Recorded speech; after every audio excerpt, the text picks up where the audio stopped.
तो आइसोटॉप्स क्या होते हैं? Isotopes are atom of the same element which have different mass number and same atomic number. तो ये हमारे पास सेम एलिमेंट है हाइड्रोजन का, ये हाइड्रोजन हाइड्रोजन हाइड्रोजन। इसका जो यहाँ पर डिफरेंट मास नंबर होता है, डिफरेंट मास नंबर या दैट मीन्स कि जो ऊपर लिखे हुए होते हैं, आइसोटॉप्स मतलब टॉप्स पर लिखे हुए होते हैं। तो ये जो डिफरेंट मास नंबर है 1 2 3 ये डिफरेंट है, लेकिन इनका जो एटॉमिक नंबर है वो सेम है। तो यहाँ पर एटॉमिक नंबर 1 है 1 है 1 है। तो इस तरीके से हमारे जो जिसके डिफरेंट हमारे क्या होते हैं मास नंबर होते हैं और एटॉमिक नंबर सेम होते हैं जिन एलिमेंट्स के, वो होते हैं हमारे आइसोटॉप्स। और इसके जस्ट अपोजिट होता है हमारा आइसोबार। दैट मीन्स जैसे कि isobar are atoms having the same mass number but different atomic number. तो आपको सबको पता है कि जो same mass number that means कि जो मास नंबर होता है वो ऊपर लिखा हुआ होता है और जो एटॉमिक नंबर होता है वो एलिमेंट के नीचे लिखा होता है। तो जो मास नंबर है वो यहाँ पर सेम है, इसका भी कैल्शियम का भी 40 है और आर्गन का भी 40 है। लेकिन यहाँ पर जो डिफरेंट एटॉमिक नंबर है, कैल्शियम का 20 और आर्गन का 18, ये क्या शो कर रहा है कि ये हमारे आइसोबार्स होते हैं। नेक्स्ट क्वेश्चन है हमारा क्लास 9 का ही है। Na+ has completely filled K and L shell explain. जो यहाँ पर क्वेश्चन पूछा गया है कि जो Na+ चार्ज लिए हुए है वो कम्प्लीटली फिल करता है K शेल को और L शेल को, ये आपको एक्सप्लेन करना है। तो आपको पता है कि सोडियम को जो एटॉमिक नंबर होता है वो 11 होता है। अब जितने एटॉमिक नंबर है उतने ही हमारे क्या होते हैं, प्रोटॉन होते हैं। तो नंबर ऑफ प्रोटॉन्स कितने हुए, 11। अब एटम के अंदर जितने भी हमारे प्रोटॉन होते हैं उतने ही इलेक्ट्रॉन होते हैं, तो इलेक्ट्रॉन भी कितने हुए, 11। अब आप जब इसका इलेक्ट्रॉनिक कॉन्फ़िगरेशन निकालोगे सोडियम का, तो ये आपके जो अंदर वाला शेल है, ये वाला शेल है, उसमें मैक्सिमम 2 इलेक्ट्रॉन जा सकते हैं, तो 2 हो गए यहाँ पर। नेक्स्ट शेल में 8 इलेक्ट्रॉन जा सकते हैं जिसका नाम क्या है, उस शेल का एल शेल है। तो यहाँ पर 8 इलेक्ट्रॉन हो गए। अब यहाँ पर 8 और 2 10 हो गए पूरे। अब लेकिन हमें कितने फिल करने हैं, 11 इलेक्ट्रॉन फिल करने हैं। तो बचे कितने, 1 इलेक्ट्रॉन फिल हुआ जो कि एम शेल में जा रहा है। लेकिन यहाँ पर बात करी गई है Na+ की, ये हो गया Na+ आयन। अब देखिए Na+ आयन का मतलब क्या है कि इस पर एक क्या है, पॉजिटिव चार्ज है। ये क्या कर रहा है कि अपना इलेक्ट्रॉन एक लूज कर रहा है, इसका मतलब ये हो गया कि इसने अपना एक इलेक्ट्रॉन लूज कर दिया है। अब जब एक इलेक्ट्रॉन बाहर वाले शेल से निकल जाएगा तो कितना बचेगा, 2 और 8 बचेगा, जो किस शेल में जा रहा है, K शेल में जा रहा है और L शेल में जा रहा है। इसका मतलब ये बात है कि Na+ आयन है वो कंप्लीटली फिल करता है K शेल को और L शेल को। तो इस तरीके से ये पूरा एक्सप्लेनेशन क्लियर है। क्वेश्चन नंबर 12 देखिए, if Z is equal to 3 what would be the valency of the element, वो ऑल्सो नेम द एलिमेंट। आपको यहाँ बताना है कि अगर Z इज इक्वल टू 3 है, यानी जिसका एटॉमिक नंबर 3 है, उसका वैलेंसी कितनी होगी उस एलिमेंट की। और आपको केवल वैलेंसी ही नहीं बतानी है, आपको उसका नाम भी बताना है। ऑल्सो नेम द एलिमेंट, आप उस एलिमेंट का नाम भी मेंशन करोगे यहाँ पर। तो आपको पता है कि जो एटॉमिक नंबर है इसका Z is equal to 3 given है। इसका इलेक्ट्रॉनिक कॉन्फ़िगरेशन जब आप निकालोगे तो अंदर वाले शेल में, यानी हमारे कितने शेल होते हैं, K शेल L शेल।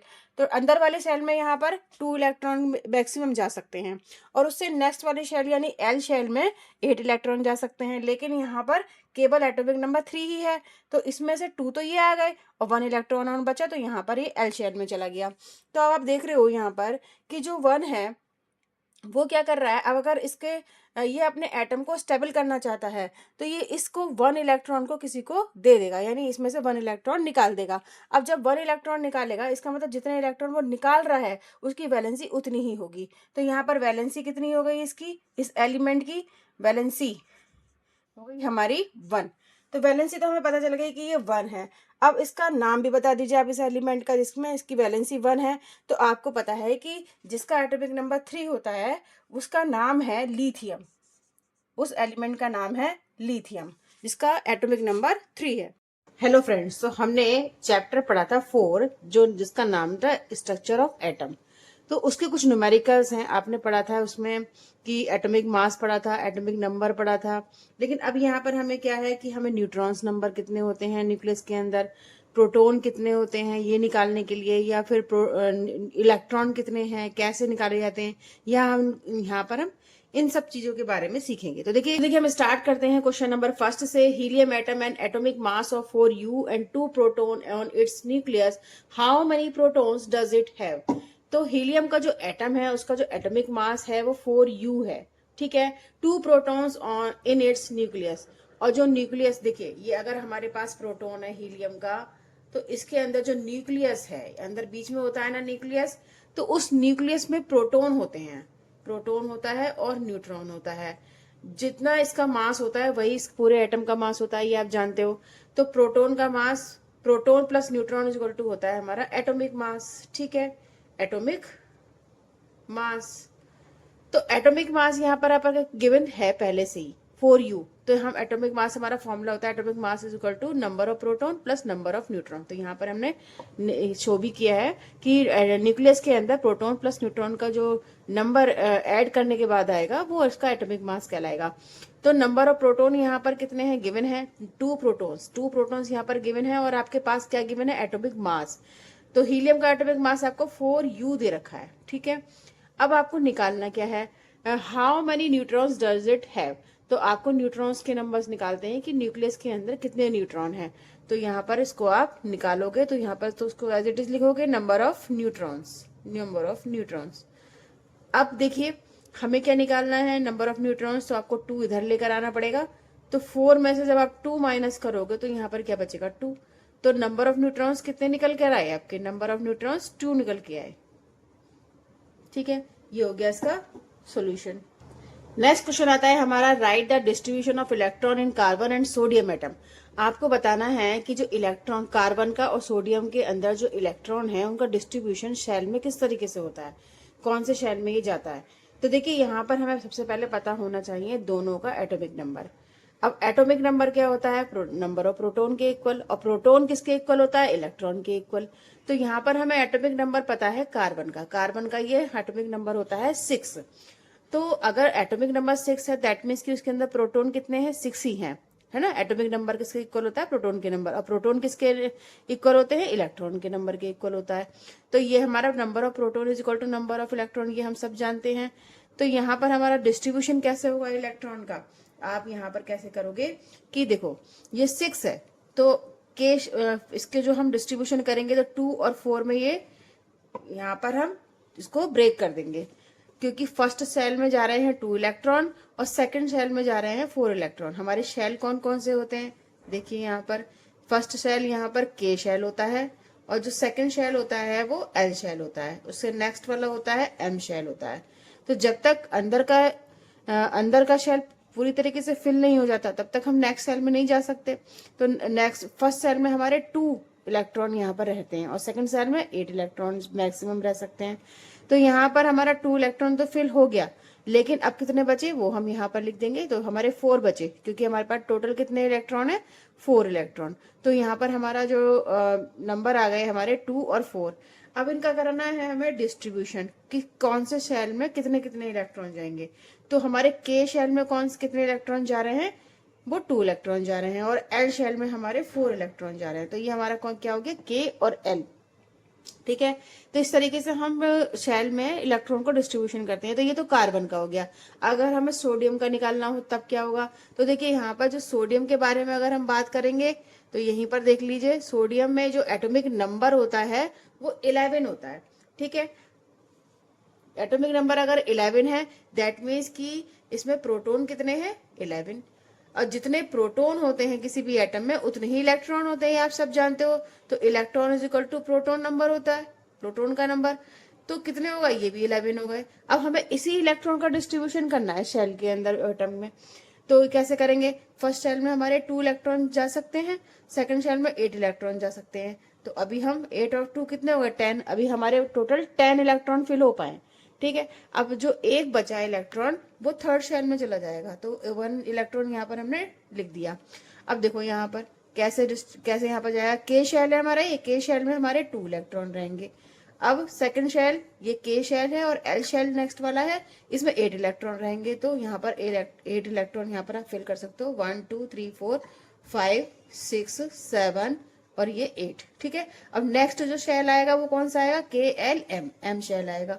उस एम शेल में एक ही इलेक्ट्रॉन बचा तो यहाँ पर ये फिल कर देंगे इसको। तो इस तरीके से शेल का डिस्ट्रीब्यूशन कंप्लीट हो गया।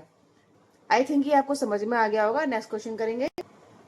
नेक्स्ट क्वेश्चन हमारा कहता है कि if K and L shell of an atom are full then what be the total number of electron in the atom. तो एटम है अगर आपके पास ये, इसके अंदर एक तो के शेल है और एक एल शेल है, तो हम यहाँ पर लिख सकते हैं ये हमारा के शेल है और ये हमारा एल शेल है। फिर क्या कहा है, then what be the total number of electron in the atom. ये दोनों बोला है कि जो के शेल है वो एल शेल है, वो दोनों फुल है ना, फुल है। तो हमें पता है कि के शेल कितने इलेक्ट्रॉन होल्ड कर सकता है, 2 इलेक्ट्रॉन होल्ड कर सकता है, और एल शेल नेक्स्ट वाला 8 इलेक्ट्रॉन होल्ड कर सकता है। तो पूछा है इन्होंने total number of electron in atom. तो टोटल नंबर अगर हमें निकालना होगा, टोटल नंबर ऑफ इलेक्ट्रॉन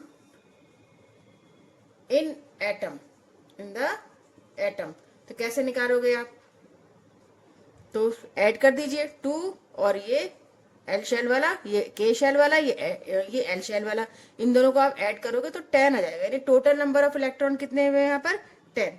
तो यहाँ पर ये इजीली फाइंड हो गए हमारे total number of electron in an atom. Next question करेंगे हम। नेक्स्ट क्वेश्चन हमारा कहता है, ये पेज नंबर 52 पर है एनसीईआरटी की बुक से। If number of electron in an atom is 8 and the number of proton is also 8, ठीक है, then what is the atomic number of the atom. तो आपको यहाँ पर क्या क्या पता है वो आप यहाँ पर लिख दीजिए पहले, कि जो आपको यहाँ पर गिवन है। तो number of electron in an atom, यानी नंबर ऑफ इलेक्ट्रॉन कितने दे रखे हैं एटम के अंदर, नंबर ऑफ इलेक्ट्रॉन आपको गिवन है 8।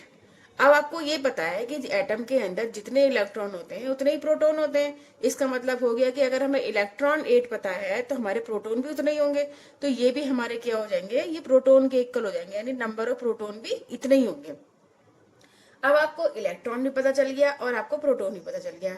अब आपसे पूछा क्या गया है, what is the atomic number of the atom. तो यहाँ पर आपको एटॉमिक नंबर पूछा है, किसी भी एटम का एटॉमिक नंबर पूछा है, जिसमें कि इलेक्ट्रॉन भी 8 है और प्रोटॉन भी 8 है। तो आप यहाँ पर कैसे निकालोगे एटॉमिक नंबर, एटॉमिक नंबर हमारा क्या हो जाएगा, नंबर ऑफ प्रोटॉन के इक्वल, नंबर ऑफ प्रोटॉन के इक्वल होता है, ये हम सब जानते हैं। तो नंबर ऑफ प्रोटॉन कितने हैं, 8, तो यहाँ पर एटॉमिक नंबर भी क्या माना जाएगा, 8 माना जाएगा। अब सेकंड क्वेश्चन इससे पूछा है, what is the charge on the atom, यानी एटम के ऊपर चार्ज कितना है। तो आप यहाँ पर ये देख रहे हो कि यहाँ पर जो नंबर ऑफ प्रोटॉन है, नंबर ऑफ प्रोटॉन है, वो नंबर ऑफ इलेक्ट्रॉन दोनों ही इक्वल है, नंबर ऑफ इलेक्ट्रॉन दोनों ही इक्वल है। इसका मतलब हो गया कि जो हमारा एटम है वो न्यूट्रल है, उसके ऊपर कोई चार्ज नहीं है, ठीक है। तो इसका मतलब तो ये हो गया कि उसके ऊपर कोई चार्ज नहीं है, नो चार्ज। इसका मतलब है कि नो चार्ज, दैट मीन्स कि वो एटम क्या है, न्यूट्रल है। तो यहाँ लिख देंगे हम, atom is electrically neutral, atom is electrically neutral, यहाँ पर न्यूट्रल, ठीक है। तो ये हमारा क्वेश्चन हो गया फिनिश। नेक्स्ट क्वेश्चन देखेंगे।